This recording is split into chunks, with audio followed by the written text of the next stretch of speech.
Welcome to our podcast. Today, we're exploring the incredible work of a nurse who's making a real difference in young people's lives. Let's get started. That's fantastic. I'm excited to hear about this. Who are we talking about? We're talking about, Vibea Salov. She works both at the Clinic for Sexual Health and the Center for Victims of Sexual Assault. She's deeply committed to improving sexual health education among youth. That's really important work. So what's her main goal? Well, she believes that by educating young people about sexual health and boundaries, we can, actually prevent sexual assaults. Isn't that powerful? Absolutely. How did she get involved in this field? So, she became a nurse in 2007 and started as an operating nurse in the gynecological department in Odense. Okay. Then, during her maternity leave in 2011, she realized there was a lack of focus on sexology. Interesting. She decided to do something about it? Exactly. She took a position as a resource person, and one of the requirements was to, eventually take a master's in sexology. Makes sense. She saw that patients needed more support in that area. That's great foresight. What impact has she had since then? Well, in 2016, she became a clinical specialist at the Center for Victims of Sexual Assault. Now, she works part-time at the Clinic for Sexual Health, offering free contraception and conversations about sexual health to young people up to 30 years old. That's a significant contribution. How does she approach educating young people? She engages them in discussions about everything that touches their sex lives, from issues like desire problems and identity crises, to guilt and shame over having a sex life that deviates from what's considered normal. She becomes a vent for everything challenging in their lives. That's so valuable. But isn't it challenging to handle such sensitive topics? Definitely. But she finds it rewarding. For her, it's crucial to teach young people about consent, especially with the new consent law. Right. Early education on consent and mutual respect is key. That's a good point. Do you think this approach is enough to prevent sexual assaults?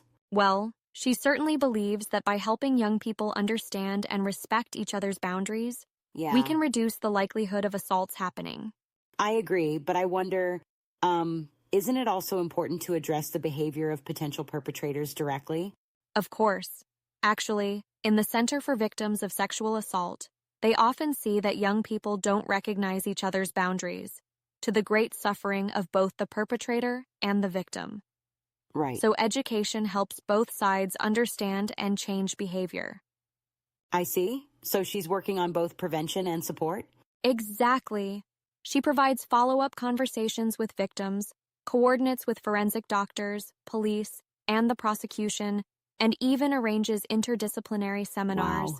She's really bridging gaps in the system. That's impressive. But how does she manage the emotional toll of this work? It can be tough, especially when dealing with very grim stories. When vulnerable young people without a good support network are assaulted, it's, really hard. That must require a lot of resilience. Does she have any strategies for coping? Well, she focuses on the positive impact she's making, knowing that she's helping these young people and potentially reducing the number of future victims gives her a sense of purpose. That's inspiring. But do you think there's enough support for professionals like her? That's a good question. She mentions feeling privileged and very happy in her job, but the work can be emotionally taxing, and more resources could always help. Perhaps society should invest more in this area? Absolutely. Investing in sexual health education and support services is crucial. Definitely. It benefits not only individuals, but society as a whole. I couldn't agree more. It's like we're building a foundation for future generations. Exactly. She really lights up when talking about sexual health, and she's passionate about teaching young people to respect each other's boundaries. It's admirable. We need more people like her making a difference. We sure do. Her work shows that education and compassionate support can make a real difference. Absolutely. So, how can others get involved or support this cause? Well, spreading awareness is a start. Talking openly about sexual health and consent, and supporting organizations that work in this area can help.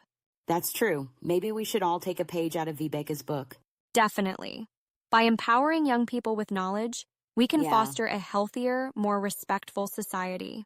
Well, this has been a really enlightening conversation. It sure has. I'm glad we could shed some light on Vibeca's important work. Me too.